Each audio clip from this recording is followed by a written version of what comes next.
Hey yo, it's Guido. Welcome back to Tactics Talk, and we've got a tank review of a brand new Tier 5 French TD, although it looks a lot like an American tank, because it is.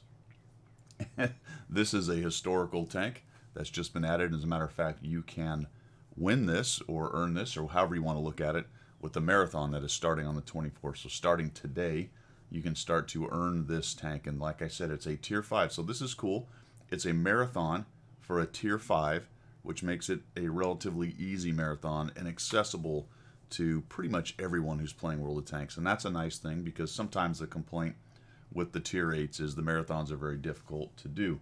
So here it is, the M10 RBFM Tier 5 French TD. I guess it's more or less a Wolverine or some such thing. Let's take a look though here as we do the review. Vehicles of this type saw service in the French Army from 43 to 44. 36 vehicles of the, I don't know how to say French. I can't say French. I don't know. Régiment Colonial des Chasseurs des Chars. Yeah? Not even close. I massacred it. I did look up chasseur, and that means hunter, so interesting. This is a strange write-up, though, when I read it. I just wanted to note this because it says, well, I'm going to mess his name up. Silveri Surratt. All right, close enough? No? I don't know. A naval artillery engineer. Featured naval gun sights that allowed for increasing the firing range to 3,000 meters. And some random fact at the end, the famous French actor, I'm sure you've heard of him, Jean Gabin, I don't know, born another name, saw action as a commander of this tank. So, historical tank. I don't know if it actually landed. I read somewhere that some of them landed on the beaches. I don't know if on D-Day, but relatively soon after, or some such thing. But this is it, more or less, I think, a Wolverine kind of idea here. Tier 5. So let's get on with it. We're going to look at the tech tree, the 3D model, take a quick look at the comparison, show my stats. I played 10 battles in this thing, my setup, and then I'll give you two examples of gameplay. Pretty standard Tier 5 TD, really, but it's actually near the top in a lot of places. So let's move on to tech tree consideration. All right, tech tree, it's a TD. The French only have one line of TDs. And as I was looking at this, first of all, there's no modules as it is a premium tank, so don't worry about that. But what your question usually is, all right, it's a premium, how's it going to train my crew? And I started looking at this, and I just had to pull them all up, all the cards up, because I could not figure it out. And the reason I couldn't figure it out is it's all over the place. All over the place. You'll notice that the RBFM has a commander, gunner, driver, radio operator, loader. That matches the Tier 4. Does not match the Tier 5. It does match the Tier 6. Does match the Tier 7.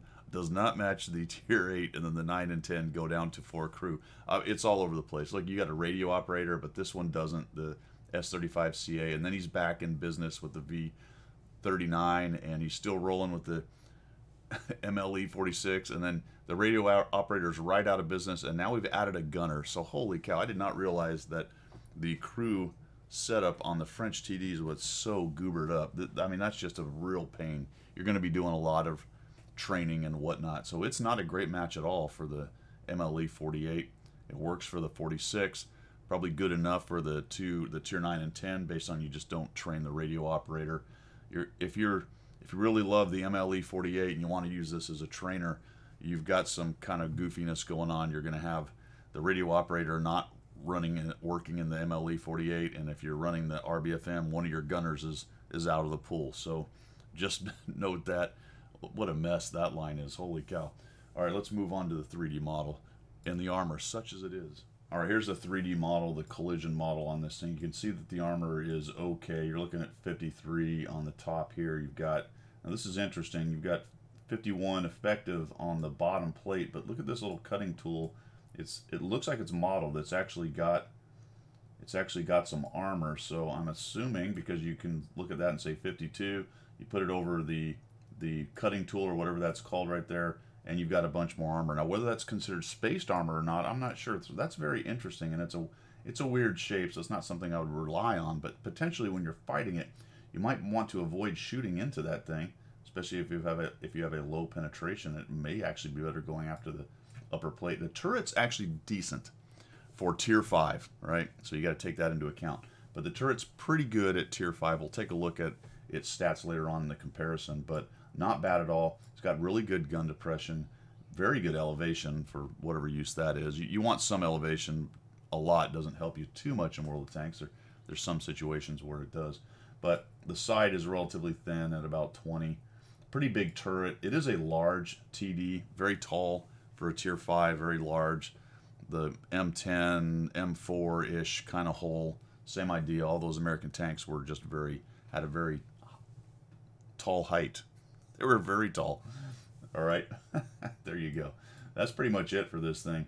It will angle pretty well. It doesn't have a lot of weird angles. I mean, it's pretty much an angled flat front plate and then a nice flat side right there. So if you do get a little bit of side scrape thing going on, clearly you're not going to side scrape much with as low of a millimeter of armor as this thing has. But if you were doing it, as far as the angles go, it is pretty good for that. All right, let's move on to the next. For the comparison, you will see that I've got several of its peers at tier 5. I've got one other tier 5 premium, the SU-85I. There's not very many. There's one other tier 5 premium, I believe, in there. A couple of the turreted tanks, the Wolverine is probably the closest example to the M10 RBFM. They're basically the same tank-ish. So let's take a look at this.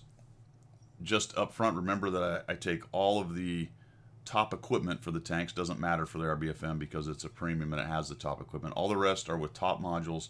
It's 100% crew, but no skills on the crews. So you've got a baseline for each one of these tanks. And immediately you look at this and see all the green. See all the green highlighted? And obviously right off the bat you're thinking, well, this thing is it's a premium, so it's better. And I'm going to tell you what, it is. I mean, I don't know what to tell you. 115 average damage per shot, penetrations at 130, which is pretty good. It's even two higher than the T67 and the Wolverine, which are kind of the comparable tanks right there. I was interested in seeing the Archer. Look at that bad boy, 171 at tier 5 with 150 alpha. It's a goofy tank, not very mobile, but man, that gun is pretty dang good. Anyway, we're talking about the RBFM here, aren't we? Rate of fire, best. Reload, best. Depression, best. Tied at -10, but 30 plus. And DPM, best. 2,320. Holy cow, look at that. 2,322. Now, the Wolverine's pretty close. And the T67 is pretty close, as well as the Su-85I, which happens to be another premium. Very interesting, actually. This is relatively comparable to the T67 and the Wolverine, but the T67, what does it have? It's got that stealth and that speed, right? That's what's made it a terror for so long. But if we look at some of the details on the aiming time, dispersion, kind of an interesting story here. So this is it's called a 3-inch gun. They call it a 3-inch gun, and I'm not sure if it's actually a British gun or an American gun, but it's in the 75 millimeter class, that general area right there. So very similar to what you would expect to see on the other American 76 and British, I guess, 3-inch guns. They reload fast, they fire fast, they don't hit very hard, but they're a bit wonky. But the numbers don't really play out on that or really show that, which it was kind of interesting because at a 1.73 aiming time, interesting, and it felt like it aimed pretty well. Only the Stug and the T67 are better. But the dispersion shows at 0.35, which is really pretty good. And it just did not feel that way to me, to be quite honest. Maybe there's something in the soft stats going on with it. I found it to be much less accurate than a quick glance at those numbers would indicate. So that was a little bit surprising. I will tell you, it felt more like a T67 gun, to be honest. You're looking at that thing at 0.39. Although it aims in quickly, it's got a pretty terrible dispersion.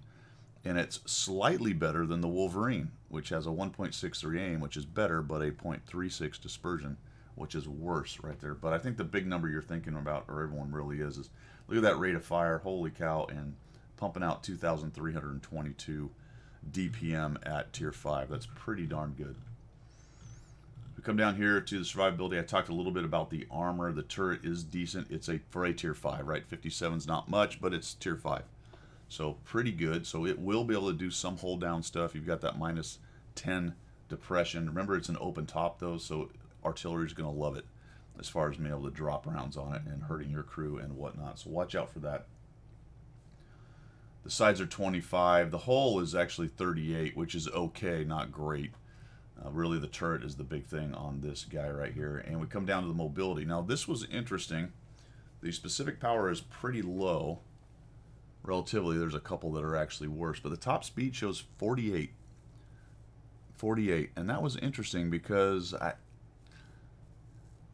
it didn't feel like it, right? I mean, it got there, going downhill or a nice flat piece of ground, but it took a while to accelerate to it. So you're not really going to jump off the line and zip up to 48 really quickly. If you get a nice run at it, it will get going, but it doesn't turn really great. It just feels pretty sluggish, even according to those numbers. You know, those numbers seem pretty good. But one thing I did want to mention before we move on is the turret traverse is pretty bad. And I can't find the bloody thing here. Where is it? Is it up here? Gun traverse. There we go. 16.69. 16.69. That's worse than the T67. And the T67 has a hard time keeping its turret on people. So you've got to take that into consideration. It can be, we'll get to this when we get to my gameplay, but it can be played like a medium-ish and sometimes like a heavy-ish with a lot of drawbacks. And one of them is the very slow turret, where if you get close in a knife fight, someone's trying to get around you, you're going to have a hard time keeping your turret on them. So that's something to definitely consider and keep in mind. And even its hull traverse isn't great at 31.29. Hit points sitting at, where the heck did they go? Oh, back up here. 360 hit points, which is decent. And I don't know why that happened. There we go. More or less on line with the rest of the tanks there. The Su-85I has 380. So think about that for a minute. You're fighting a 267. He's got 3 shots and you're dead. You're fighting another M10 RBFM. Basically 3 shots and you're dead. If there's a low roll or 2 in there, it might be 4 shots. Considering how fast they fire, you're not going to last very long against any of these TDs right here. Coming down to the bottom, concealment's okay at 17, but you'll see that pretty much everyone is better than this great big TD at tier 5. The Wolverine, which is essentially the same tank over on the other side there, is slightly worse. Actually, it's slightly worse. Stationary and firing, unknown. I guess its gun just gives it away a little bit more. And spotting, view range 370 right at the top. So it's actually got really nice view range for a tier 5 TD at 370. I'll talk about my setup when we get there because I'll try to take advantage of that a little bit with my equipment. All right, let's move on to my stats. I didn't really do a wrap-up kind of idea on the comparison, but I did up front, right? It's plain old better than most of the tier 5 TDs. It just is. It's got a great DPM. Gun's pretty good. Just as far as the comparison goes, it's better than most of the tier 5 TDs, especially the ones that I showed you right there. All right, let's get into my stats. You can see I've played 10 battles. I've played a bunch of these Wolverine type of tanks at tier 5, lots of TDs down here. So 10 battles was definitely enough for me to get a feel for this tank. 70%, don't take much away from that. It's a very low sample size. It could have easily been 30% win rate with only 10 battles being fought. But 592 average experience is pretty decent at that tier for me.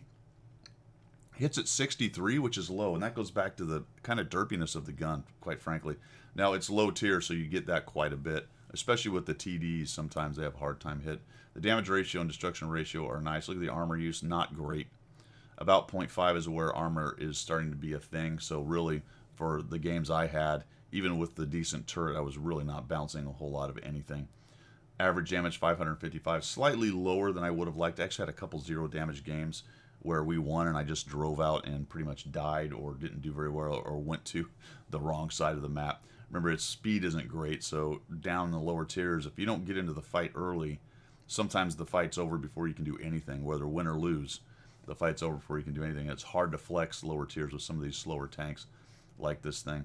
Average damage 239. What's the survival? 40%, which is pretty good right there, and assistance at 161. Relatively low vehicle spotted, so I really didn't play it that aggressively. I tried to play it more like a TD just to see that tier 5 TD feel down there. So I did hang back a bit and try to do the support thing.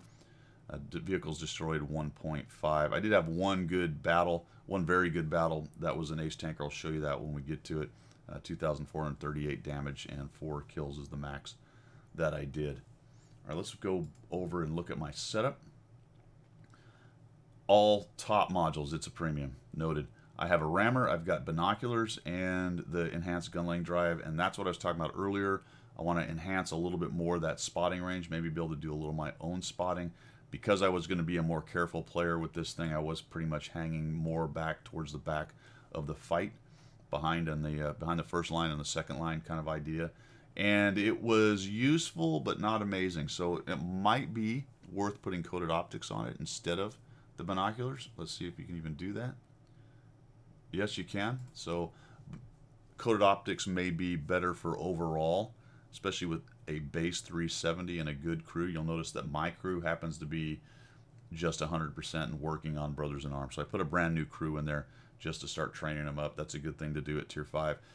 My issue with the French TDs is I only have like one crew that's any good. So I decided, well, I've got a premium now. I might as well gin up a new crew.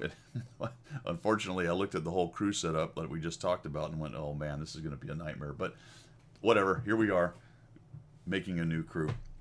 42 AP, it's gold round is APCR. I've got 8 of those. I've got 4 HE. This caliber gun's not great with the HE. It is low tier relatively, so it still is a bit effective, but I just don't carry too much HE down really for any tank, and especially for something with a 76 millimeter or lower caliber. It's not very good. In this case, 3-inch. I've got large kit, and a fire extinguisher. You could probably trade food for that if you wanted to help out with some of the gun derpiness and really min-max the RBFM. Then you could do that, the R10 RBFM. That's pretty much my setup right there. There's a couple options I just talked about. I did not run any directives on this tank at all. All right, let's do a couple examples and wrap this thing up. All right, this first one I called a pretty standard tier 5 TD. We are in an all tier 5 battle. Malinovka spawned in here to the northwest, and I'm going to head towards the hill. Like I said, I didn't want to play this thing up front, so I'm sort of lagging the fight here, seeing if I can't find some targets of opportunity. Now, let's look at this gun. It zooms in pretty good, but you still have pretty good dispersion. That's a terrible shot. It's well behind him. This one's a little better. There we go, but I get an armor not penetrated. Go figure. Boom. Try to get another one. Not really a great setup for my shots, so we'll get a little bit more careful on the shots and see if we can't find this dude. There we go. We finally get a blop into the chappy. I did not let that zoom in all the way, and I had no lead fire, so that's not a surprise that I missed. So not really great gunnery on my part, but it is a little bit derpy. And we'll move on. So you really want to let this thing zoom in all the way, and you should be able to do that pretty easily because of the fact that it zooms in so fast. I was just trying to track down that guy as soon as possible. You'll see some more examples of it later on as I take some more shots. So we're going to come up here.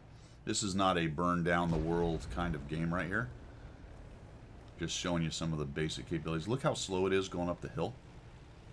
What are we doing? 21, right? So any kind of hill, because its specific power is fairly low, is a little bit rough on this thing. And now more flat ground, I'm getting up to 36 or so. So we're going to come around over here, grab this bush. See if we can start tracking these guys down. The team has taken the hill. That T-67, I believe it is, went all the way up to the top and really was never challenged. So their team did not go up there. It's pretty indicative of a low tier, relatively low tier battle. You can tell that their team doesn't have any really good players on it, just on the way they're playing. They didn't go up to the hill. They're all kind of hiding out back here. I'll just drop one in. It looks like that one missed. T-67's doing a runner. Seem to take him down. There we go. Finally track one down. So the Panzer IV-H has chased the guys away that were probably hanging out on that promontory. That allows me to move up. I do have to watch for guys about where the M4 is. And then we see the Churchill. He's backing up. So eventually they did send somebody kind of halfway up the hill. But they're in a big trouble now because they're sandwiched. They got all those guys on the hill and they've got people shooting them in the side here. Trying to find out what's going on. There goes the P-43. Flailing around a little bit. That is one interesting thing about gunnery in this game when you've got a slow turret like that, because you can move your mouse much faster than the turret moves, and you get this kind of whiplash feedback, a PIO we would call it in flying, pilot induced oscillation, because the turret is not following exactly what you're pointing at. And if you're not careful, you start whipping the gun around. Finally get one in on that guy. Oop, terrible. Another miss. I just can't track any of them down. But it fires really fast, right? You just see it spitting rounds downrange. And if I was a little bit more careful, I might have put a couple more of those in. And if I was a little bit better with my lead fire. It's one of those things, though, when you're playing a new tank that you haven't played, trying to get used to the gun, right? How fast the round is, how the turret moves, like I was just discussing. So figuring out how much lead fire you need, how much you need to let it zoom in and settle, all those good things. Guys are just dying before I can do anything about it. Alright, there's only 3 of them now. 2 of them in the trees, the 3001 down below. Taking a bit of a chance coming up here. He does. See how long, not how fast, but how fast my cursor got to him, or my pipper, but how slow the turret was. Just really lagged the fight. Took a chance right there. I knew he was going to die fast, so I just fired away. And we'll push in here after the 3001H. He's spotted, so I'll keep going over here to the left. I don't want to go down into the bottom right there, the bottomless pit, or into the swamp. I think I might have just hit my own guy right there. I don't know. Couldn't tell if I hit him or the ground. And we take that guy down. So we got 4 kills on only 868 damage and 450 assist. No damage to us, and a good example of just kind of hanging back and providing fire support, and then moving up as required so that your gun is still in the game. If you are going to be one of those second-tier guys, then you need to do that kind of thing where you're actually fighting. You're helping the team. It's one thing to camp. It's another thing to hang back and move forward and keep your gun firing. All right, so really pretty standard Tier 5 TD. Now let's look at the ace tanker I had.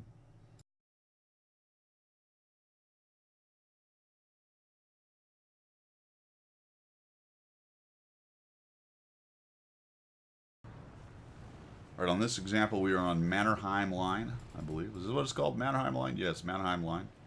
And I am bottom tier, but only a 2-tier battle. So I should have enough pen to handle most of this stuff.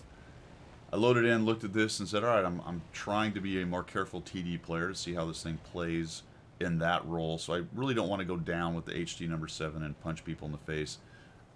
I looked at the KV2, I looked at the 01. I said, either one of those guys takes me out in one hit easily. Excuse me. In fact, I got derped by one on a game, one of these 10 games, where I just got taken out as a KV2 showed up and just absolutely nuked me. So there's an example of a couple shots that actually are difficult shots, and the gun manages to make it happen. And I'm letting it zoom in more or less full. There we go. And you can see now decent accuracy. It's pretty long-range shooting. Miss on that one right there. But if you let it zoom in all the way, that is always helpful. You have to weigh the exposure that you have against the amount of time that you have to fire, the likelihood of hitting the range. The closer you are, the less you have to let it zoom in, unless you're actually going for a weak spot. So there's a lot of things to consider right there on how long you let something zoom in. I was going to go for the high area to the left, but notice that the Chaffee died and our guys are pushing up and not taking any damage. So that means there's really nothing here, or they're on the backside. So that allows all of us to kind of come up here, get a bit of a flank on them, and start punishing these guys. They're down 3-0, and now they've given us this strong position right here. So I decided, you know, there's 3 or 4 going that way. Let's just go around this side and see if we can't find somebody, surprise somebody being a little bit foolish over here. And we find this guy. I do need to watch out exposing myself. I had to come up and over with my hole right there. So I'll just come back from a more hold down position and start working on this wheeled tank. And it looks like he's got some damaged wheels because he's really just moving slow. Some definite hits on him, and down he goes. So now we'll come around. I know there was another tank right there, the Type 58. It's somewhere in there. Really, I can only take about 2 hits from a Type 58. So looking at that, the roster over there, I just really can't take many hits from some of these guys. He looks at me but doesn't pickle. And goes behind a rock, so now I'm looking for more shots. Maybe he'll come around the corner and I can take him out. Now they've turtled up pretty good. Unfortunately, our M4 Crusader and our Type 58 up there end up sort of getting rocked. It's hard to push across that. And really, they're peeking and poking. They're going to start losing. It probably would have been a good idea for them to fall back at some point. There was no real reason to keep doing that. And then I see the T1 Heavy moving up, and I'm thinking, all right, well, we'll probably got an option here. So I'm trying to get up by this bunker. Give myself a little cover to the left. And I get stuck on that thing. And I see the KV-1 and think, well, maybe I can come over here, hold down. A little bit further back than these guys, and let me see if I can actually help these dudes. And there we go, we got the one Experimentals camping in the back. Holy cow, look at that. Bad shot. I should have shifted to the right and looked for the side of his tank right there. I'm trying to figure this out. I don't see the Type 50. I'm wondering, where the heck is he? He's lit, but he's actually down in that little V right there.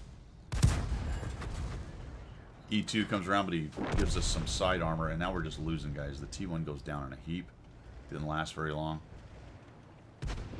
But we've got the E2 moving out. Just throw one in there. I did press 2 here because it's an E2, so I want a little bit more oomph to get through. And look at this. We got a TK, and all the dudes who are up there are all dead. I'm thinking, oh, well, this was pretty much looking like a sure win, and now it's not looking great. But the KV-1 does us a solid and just drives out into the open. And in addition to that, puts total side armor to me. We just put some real hits on this guy. He gets across and hides, and down he goes. And our Type 58 kills the KV-1, and the HMC kills our team killing Type 58. Meanwhile, their E2 and O1 are still there, and the E2's down. There he goes. So he's down hit points, but he disappears. Now we've evened this thing up a little bit better. It's 8-8. The T50 is still alive down there. We get the Jackson out. And now I'm considering, all right, what are my options? I really can't push into the O1 Experimental. There's no way to get across there. I'm not fast enough. So I'm hoping that I'm going to find him out in the open, and then I change my mind. Like, all right, you know what? There's their O1. Let's go down here, bring my gun back to where our guns are, try to save this T150 as well as possible, and maybe find their, I can't remember which one it is, their T-3045, which has not been seen for a while.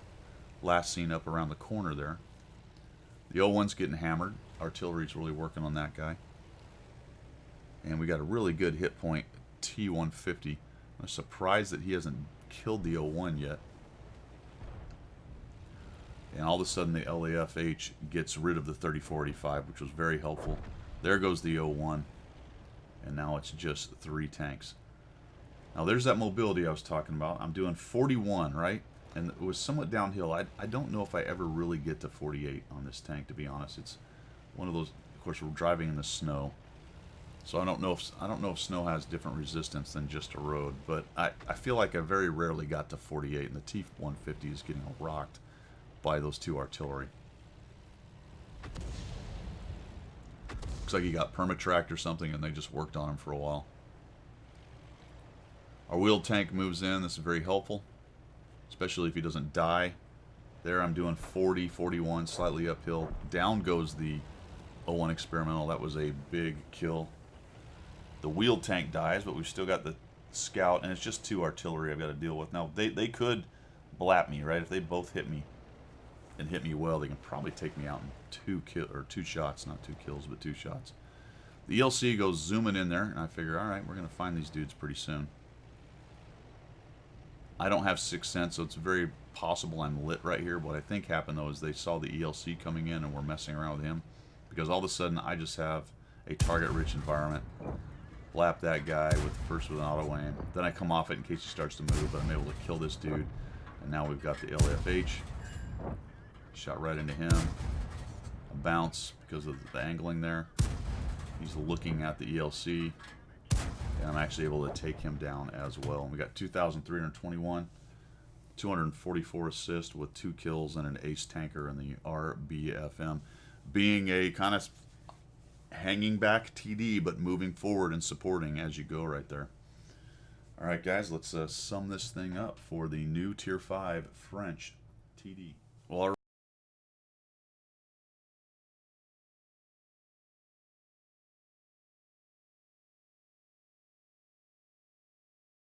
right, that is it for the M10 RBFM Tier 5 French Premium TD. Overall assessment, pretty darn good. It really is for a Tier 5 TD. It's got all the standard problems at Tier 5 that most of the tanks do. Not a lot of armor, kind of a wonky gun, not very fast, flexible, mobile, that kind of thing. But it's okay in all those departments. It can do some medium things when required. It's got a turret, which is nice for a TD. It can sometimes flex into the heavy roll at times, but it's really better suited for hanging back a little bit, being that second line helper. But make sure you move up and keep the gun in the game, because at its rate of fire and its DPM, it really can, provided it doesn't get focused itself, machine gun down some bad guys pretty well. It really can lay down the firepower, but it doesn't have much staying power, so you need to watch out for that. Standard TD, low hit point pool, and down at Tier 5, really low. We mentioned it earlier. 3 shots from a lot of its peers are going to take it out. 1 shot from the big derp guns, all that good stuff. So be very careful with it. But if you can stay out of harm's way, you can really be kicking the rounds downrange. And the best part is, it's easy to get. Really, at the end of this marathon, probably most players should have this thing.